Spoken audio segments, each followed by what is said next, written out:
દર્શક મિત્રો, પ્રાર્થના સંદેશ ન્યૂઝમાં આપનું સ્વાગત છે। અમદાવાદના સાણંદ વિરોચનનગર મુકામે સમસ્ત મુસ્લિમ સમાજ દ્વારા સમૂહલગ્નનું ભવ્ય આયોજન કરવામાં આવ્યું। એકતા ગ્રુપ સમૂહલગ્ન આયોજિત બીજો સમૂહલગ્નમાં 40 દુલ્હા દુલ્હનના મુસ્લિમ શરિયત મુજબ નિકાહ પડી પવિત્ર બંધનમાં બંધાયા હતા। તમામ યુગલોને ઘર વપરાશની વસ્તુઓની ભેટ પણ આપવામાં આવી હતી। આ શુભ ઘડીના સાક્ષી બનવા મુફ્તી રિઝવાન સાહેબ, એકતા ટ્રસ્ટના ગ્રુપના પ્રમુખ તેમજ સભ્યો, આસપાસના વિસ્તારમાંથી આવેલા મહેમાનો, ગ્રામજનો સહિત ખૂબ મોટી સંખ્યામાં ઉપસ્થિત રહીને સમૂહ શાદી પ્રસંગને સફળ બનાવ્યો હતો। આ સમૂહ લગ્નમાં પ્રસંગને અનુરૂપ પ્રવચનમાં જણાવ્યું હતું કે સમાજમાં દીકરા દીકરીનો ભેદભાવ રાખ્યા સિવાય શિક્ષણ ક્ષેત્રમાં આગળ આવવા અને આવા સમાજ ઉપયોગી સમૂહ લગ્નમાં જોડાઈ ચાલતા કુરિવાજો અને કુજુર ખર્ચો બંધ કરીને સમાજને આગળ લાવવા માટે પ્રયત્નો કરવા જોઈએ। આ સમૂહ લગ્નમાં આયોજકોની ટીમ દ્વારા સુંદર આયોજનોને લઈને તેમની સેવા અને કામગીરીને સમાજ ઉપયોગી કાર્યને બિરદાવ્યા હતા અને દુલ્હા દુલ્હનોને તે દિલથી દુઆઓને ખૂબ ખૂબ મુબારકબાદી પાઠવી હતી। બ્યુરો રિપોર્ટ ફઝલ ખાન પઠાણ સાથે સહયોગી આનંદ પટેલ, પ્રાર્થના સંદેશ ન્યૂઝ, સાણંદ। જી બિસ્મિલ્લાહિર્રહમાનિર્રહીમ। આજે સાણંદ તાલુકાના વિરોચનનગર ગામની અંદર એકતા કમિટી તરફથી 40 સમૂહ લગ્નનું આયોજન જે કરવામાં આવ્યો એની અંદર ઉપસ્થિત રહેવાનો મને ઇત્તેફાક થયો।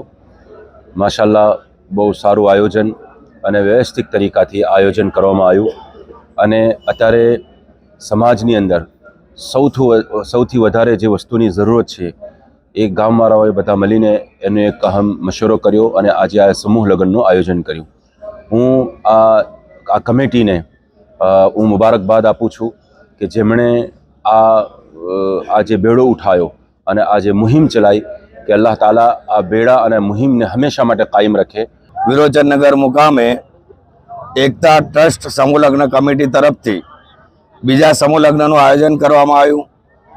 આ સમૂહ લગ્નની અંદર કુલ 39 જોડા દુલ્હા દુલ્હને પ્રભુતામાં પગલાં માંડ્યા।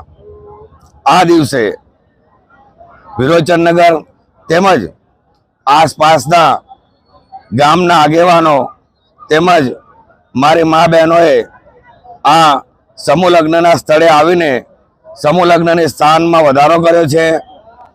આ સમૂહ લગ્નની અંદર અમારા નબી પાક સલ્લલ્લાહુ ની જે સુન્નત છે, જે શરીયત છે, એના મુતાબિક દરેક જોડાની નિકાહ કરવામાં આવી।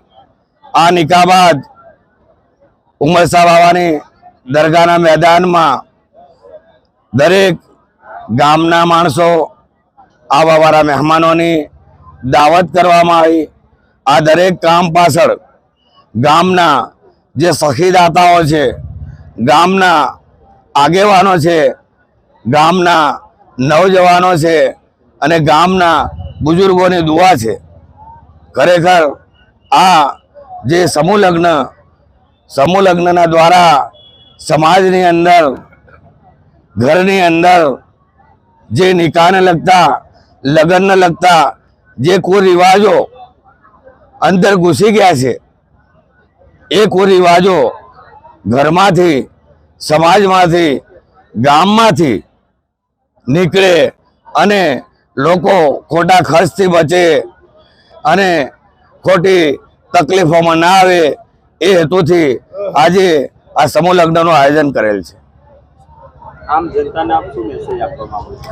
આમ જનતાને મીડિયાના માધ્યમથી હું એ મેસેજ આપવા માંગુ છું કે દરેક સમાજની અંદર લગ્નને લગતા, શાદીને લગતા જે પણ કુરિવાજો હોય એ કુરિવાજોને બંધ કરી દરેક સમાજે પોતાના સમાજના આગેવાનો અને સમાજને ભેગો કરી લગ્નની અંદર સમૂહ લગ્નનું આયોજન કરવું જોઈએ।